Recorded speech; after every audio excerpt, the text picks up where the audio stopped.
투미TV 시청자 여러분 반갑습니다. 당신의 부동산 주치 김재경 소장입니다.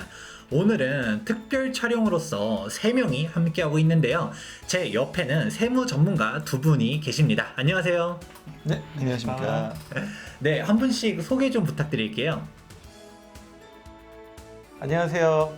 이환주 세무사입니다. 마술처럼 세금을 줄여주겠다라는 목표로 마세TV라는 유튜브 채널을 운영하고 있고요. 마세의 세금 이야기라는 블로그를 함께 운영하고 있습니다.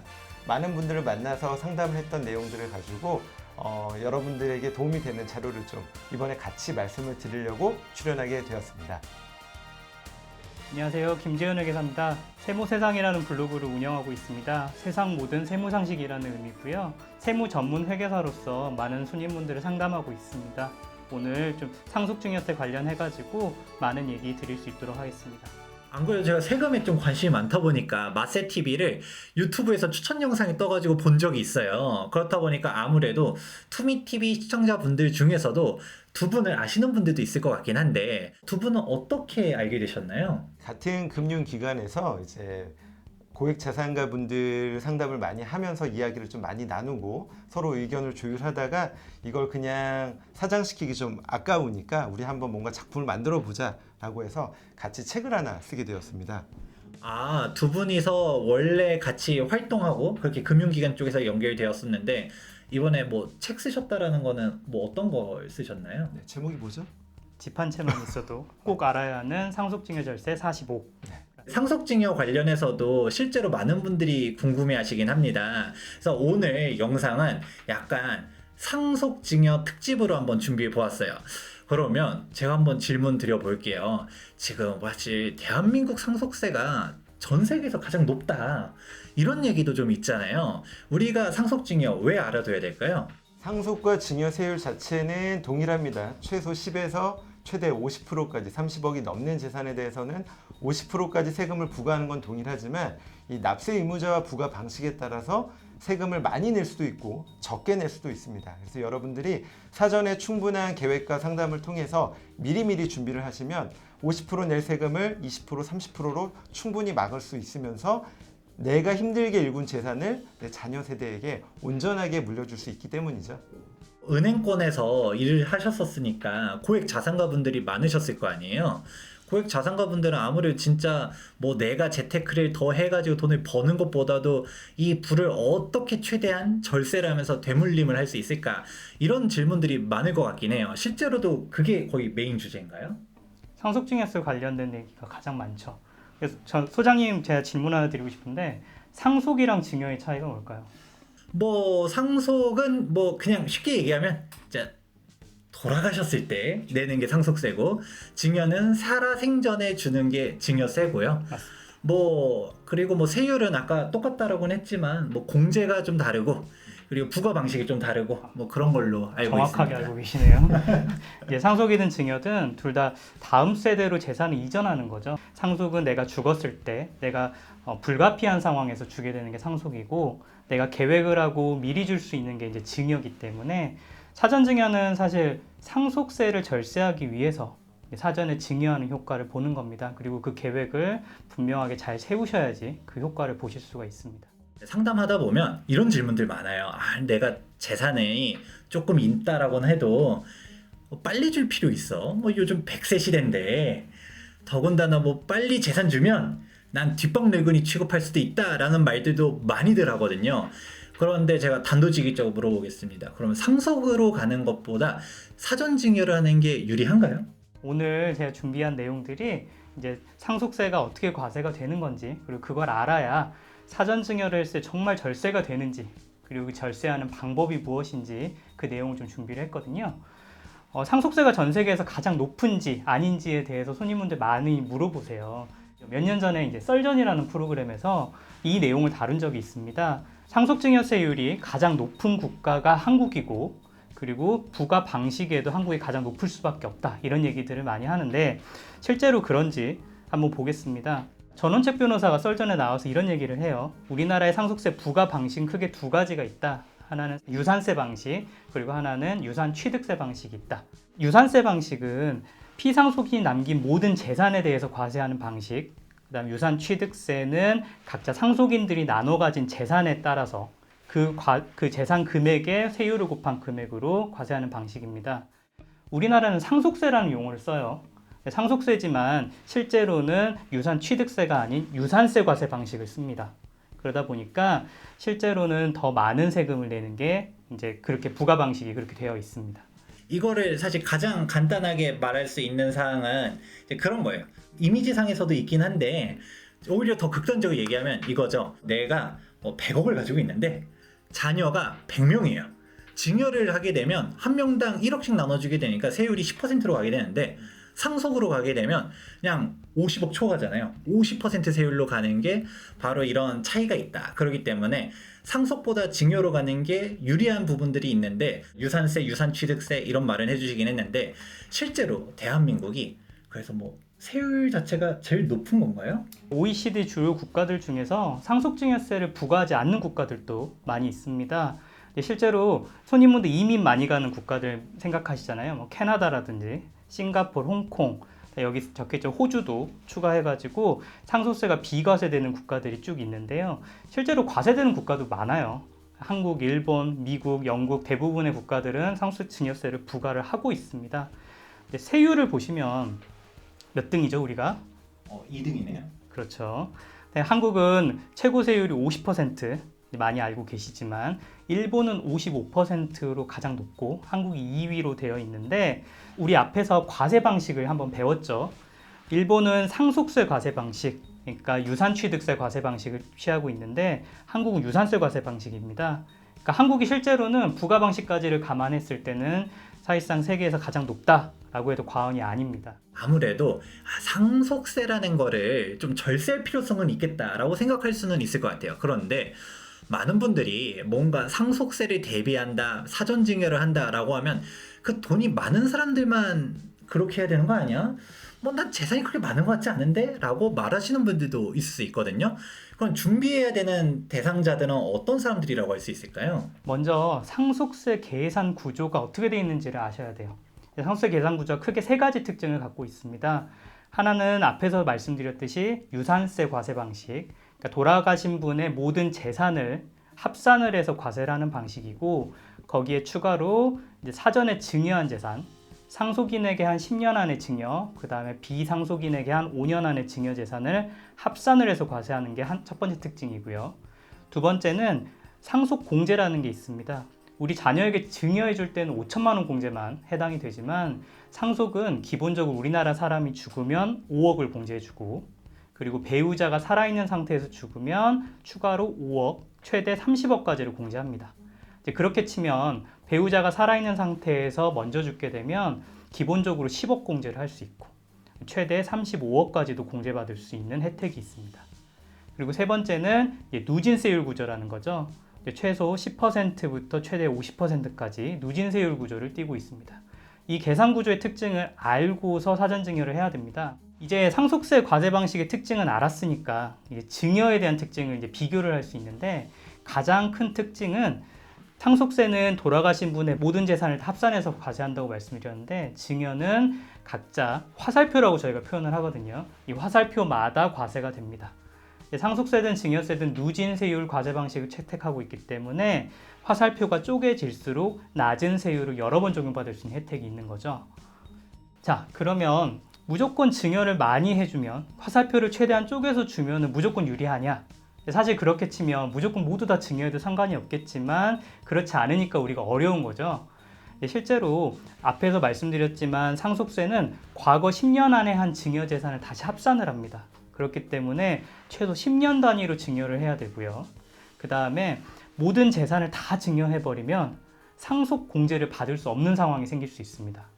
상속 공제는 상속 개시 당시에, 상속이 발생할 당시에 남아있는 재산을 한도로만 공제를 하기 때문에 내가 미리 다 증여를 해버리면 10억에서 35억까지 해당하는 큰 공제를 적용을 못 받는 상황이 발생할 수 있습니다. 재산 규모에 따라서 증여를 할 수 있는 사람과 아닌 사람을 대충 확인해 볼 수가 있어요. 재산 규모가 5억에서 10억 사이, 배우자가 살아있는 상태에서 죽으면 우리가 10억 공제가 기본이라고 했기 때문에 재산이 10억이 되지 않는 분들은 사실 증여를 하지 않아도 괜찮습니다. 상속으로 가더라도 상속공제 10억을 다 받아버리면 상속세 과세될 게 하나도 없는 분들이 되는 거죠. 두 번째, 재산 규모가 15억을 넘는 분들, 이런 분들은 상속공제 10억을 공제한 다음에 세율 구간이 30%에 해당하는 분들입니다. 이런 분들은 증여세율 10% 구간을 활용해서 미리 증여를 한다면 사전 증여에 대한 절세 효과를 볼 수 있는 분들이고요. 마지막으로 재산 규모가 30억에서 40억을 초과하는 분들, 이런 분들은 10억 공제를 하고도 세율 구간이 40에서 50%에 해당하는 분들, 이런 분들은 무조건 사전 증여를 적극적으로 하셔야 됩니다. 조금이라도 젊으셨을 때 10년마다 한 번씩 증여하는 게 가장 효과가 큽니다. 세무사님께서 실질적으로 사전 증여를 해야 되는 재산 가액에 대해서 설명해 주시긴 했는데 실질적으로 사전 증여의 효과는 얼마나 발생되게 되나요? 제가 사례를 하나 가지고 왔는데요. 재산이 50억 정도 있으신 분이 배우자와 자녀 2명이 있는 사람이라면 이분이 그대로 상속을 하게 되면 상속세가 약 15억 4천 정도가 나옵니다. 근데 이분이 자녀 2명에게, 성년인 자녀 2명에게 각각 10억씩 사전 증여를 했다라고 가정을 하면, 그리고 10년 후에 상속이 발생함을 가정을 한다면 증여세와 상속세를 합쳐서 한 10억 9천이 되는 거죠. 이것만으로도 4억 5천의 절세를 하는 겁니다. 사전 증여하는 거는 좋다 이거예요. 근데 어떤 식으로 해야 되는지, 그리고 사전 증여할 때 어떤 식으로 해야 최대의 효과를 얻을 수 있는지도 좀 궁금하거든요. 손님분들 상담하면서 가장 많이 하시는 질문 중에 하나가, 첫 번째는 내가 진짜 증여를 해야 되는 사람인지, 그다음 두 번째는 내가 가진 재산이 이만큼이 있는데 이 중에 어떤 재산을 먼저 증여하는 게 좋을까요? 라는 질문입니다. 손님분들에게 크게 세 가지를 얘기를 드려요. 첫 번째는 시세보다 낮게 평가가 가능한 재산. 이거는 이제 세법상의 평가 방법에 따라서 평가한 그 금액이 우리가 일반적으로 얘기하는 이 가치보다 더 낮게 평가가 되는 자산이 있다면 그 재산을 증여하는 게 좋을 거고요. 두 번째는 가치 상승이 예상되는 재산이죠. 이제 대표적으로 우리 부동산, 어마어마하게 5년 동안 크게 올랐던 가치 상승이 예상되는 재산이 있다면 그런 재산을 먼저 증여하는 게 좋습니다. 그리고 마지막으로 수익이 발생할 수 있는 재산, 이제 배당이라든지 임대료가 발생하는 이런 재산들이 증여하기에 좋거든요. 만약에 아버지가 이런 임대료가 발생하는 상가를 가지고 있다면 내가 임대료에 대한 수익에 대해서 소득세를 한번 낼 거고, 그 다음에 이 현금을 다시 또 자녀에게 증여할 때 증여세나 상속세를 다시 부과를 해야 됩니다. 그런 재산들을 미리 자녀에게 내려줄 수 있다면 자녀가 소득세만 부과를 하고 나머지 이제 현금을 이제 향유할 수 있는 그런 장점이 생기는 거죠. 아까 언뜻 얘기해 주시긴 했는데 시세보다, 즉 가치보다 낮게 평가해서 싸게 넘길 수 있다라고 말해 주시긴 했거든요. 이 부분 관련해서 말들이 정말 많잖아요. 인터넷에서는 뭐 공시가로도 넘길 수 있다라고 하는 사람들도 있고, 근데 그러면 안 된다, 감정평가 받아야 된다, 또 누구는 감정평가 받아도 만능이 아니다라고 말하는 사람들도 있고, 이거 어떻게 받아들여야 될까요?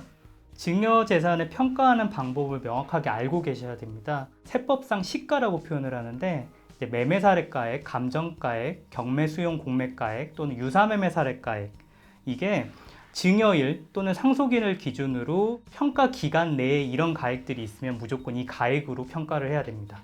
이제 증여 같은 경우에는 증여일을 기준으로 과거 6개월, 증여 이후 3개월, 상속은 이전 이후 6개월 이내에 앞에서 말씀드렸던 이 매매 사례가액이나 감정평가가액, 경매 공매가액 또는 유사매매 사례가액이 있다면 이 금액으로 무조건 평가를 해야 되거든요.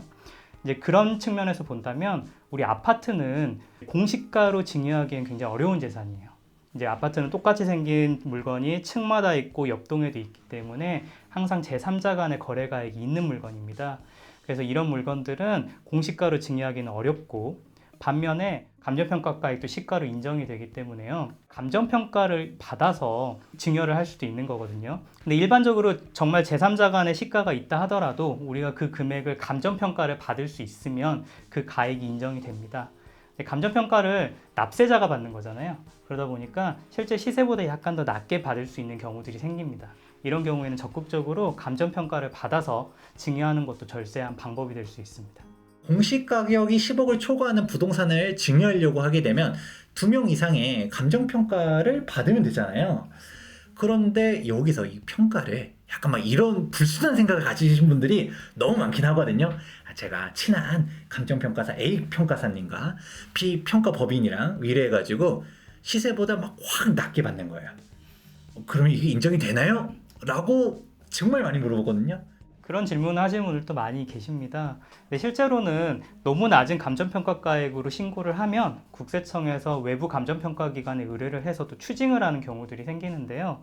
이제 그 전에 감정평가 법인, 이제 감정평가사들도 그렇게 국세청에서 나중에 추징을 당하고 그런 건들이 기록에 남으면은 이제 영업정지 같은 처분을 받기 때문에 실제로 외부에서 그렇게까지 낮은 가격으로 일반적으로 해주는 경우는 극히 드문 케이스고요. 그렇게 신고를 하시더라도 이제 국세청에서 나중에 조사 과정에서 문제가 발생이 되면 이제 외부 감정평가기관에 맡겨서 또 그 금액으로 추징당할 가능성이 굉장히 높습니다. 꼼수를 부릴 수는 없다라고 정리해 볼 수 있을 것 같습니다. 그러면 제가 한 가지 더 질문 드려보도록 하겠습니다. 근데 이런 아파트와 같이 유사매매 사례가액이 많은 주거용 상품들 말고 뭔가 예를 들어 꼬마 빌딩이라든지 단독주택이라든지 유사매매 사례가액을 측정하기 어려운 그런 부동산들 있잖아요. 그런 거는 뭐 공시가로 넘길 수도 있다 이런 말들도 많은데 어떤 건가요? 앞에서 이제 시가로 이제 보여지는 이런 가액들이 없는 재산 같은 경우에는 이제 보충적 평가 방법이라고 해서 토지는 이제 공시지가, 이제 아파트는 공시가, 이제 상가나 이런 꼬마 빌딩 같은 경우에는 기준시가라고 표현을 하는데 이게 실제 시세보다는 훨씬 낮은 금액으로 형성이 되어 있습니다. 그래서 예전에 우리 꼬마 빌딩이 굉장히 유행을 했었죠. 계속해서 유행을 하지만 그 유행했던 이유 중에 하나가 이제 우리가 취득을 해가지고 2년만 지나면은 공시가로 평가가 가능한 물건이다. 그래서 굉장히 낮게 증여가 가능한 물건이라고 해서 많이들 이제 사고팔고를 했었는데 2019년에 법이 한번 개정이 됐습니다. 이제는 고가의 비주거용 부동산의 경우에는 무조건 감정평가를 받아서 이제 증여든 상속을 해야 되고요. 만약에 기준시가로 이제 평가를 해서 증여나 상속을 한 경우에는 국세청에서 외부 감정평가 기관에 의뢰를 해서 받은 감정가액으로 추징을 하고 있습니다. 감정평가를 받을 수 있을 재원을 충분히 마련했다는 얘기도 있어요. 옛날보다 적극적으로 국세청에서 이제 감정을 받아서 하기 때문에 공시지가로 하는 것 자체가 이제 납세자한테 절대 유리하지 않을 수 있습니다. 네, 지금까지 회계사님께서 상속 증여에 대하여 기준을 잡을 수 있는 내용 설명해 주셨는데요. 뭔가 추가적으로 이런 것도 조금 알아둘 필요성이 있다라고 할 만한 게 있을까요? 조금 첨언을 드리자면 이제 사람들이 잘못 알고 있는 것 중에 하나가 배우자 상속공제는 배우자가 꼭 받아야만 받을 수 있다라고 생각을 하시는데요. 배우자가 받지 않더라도 배우자가 살아만 있으면 배우자 상속공제 5억, 일괄공제 5억, 10억까지 받을 수 있고요. 사실 또 잘못 알고 있는 것 중에 상속인이 나눠 갖는 거에 따라 상속세가 줄어든다라고 생각을 하시는데 이게 적용되는 게 딱 배우자 상속공제 하나만 있습니다. 그래서 배우자가 어디까지 받아가느냐에 따라서 배우자 상속공제가 5억 이상 받을 수 있고 그럼 상속세가 줄을 수 있다라는 점을 조금 기억을 해주시면 좋을 것 같고요. 하나 더 말씀을 드리자면 자녀와 배우자가 있을 때 이제 부동산, 상속으로 남겨진 재산이 부동산과 현금성 자산으로 나누어 볼 수 있는데 이때 배우자한테 현금성 자산을 주고 부동산은 자녀한테 물려준다라면 조금 더 유리할 수 있어요. 왜냐하면 배우자가 부동산을 받을 때 취득세를 한 번 더 내고 다시 이게 자녀한테 가게 되면 취득세를 2번 낼 수 있잖아요. 2번 낼 취득세를 한 번밖에 안 내기 때문에 유리한 점이 있고요. 이 상속세라는 거는 연대납세의무제도를 도입했기 때문에 배우자가 받은 현금으로 자녀들이 내야 될 상속세까지 낸다라면 자녀들은 세부담 없이 부동산을 물려받을 수 있습니다. 이렇게 조금 더 추가적으로 기억을 하시면 좀 도움이 될 것 같습니다. 시청자분들에게 많은 도움이 되었을 것 같습니다. 자, 오늘 영상 1편은 이렇게 준비해 보았습니다. 근데 여기서 끝이 아니라면서요. 우리 세무사님이 준비한 2편 내용 어떤 거죠? 예전부터 그리고 지금도 가장 많이 여쭤보는 질문 중에 하나입니다. 우리 부모 자식 간의 거래는 증여일까요, 아닐까요? 네, 소장님, 증여일까요, 아닐까요? 부모 자식 간의 거래는 원칙적으로 증여로 보죠. 부모 자식 간의 거래는 증여가 될 수도 있고 아닐 수도 있습니다. 우리가 어떻게 하느냐에 따라서 달라지기 때문에 좀 유의를 하셔야 되고 이 편은 이 가장 많이 하는 차용증 거래에 대해서 한번 살펴보도록 하겠습니다. 네, 그러면 이 편도 기대되신다면 좋아요와 구독 눌러주시는 거 잊지 말아주시기 바랍니다. 그럼 지금까지 부동산 주치 김재윤 소장과 호연회계법인의 김재현 회계사 마세TV의 이환주 세무사였습니다. 시청해주셔서 감사합니다.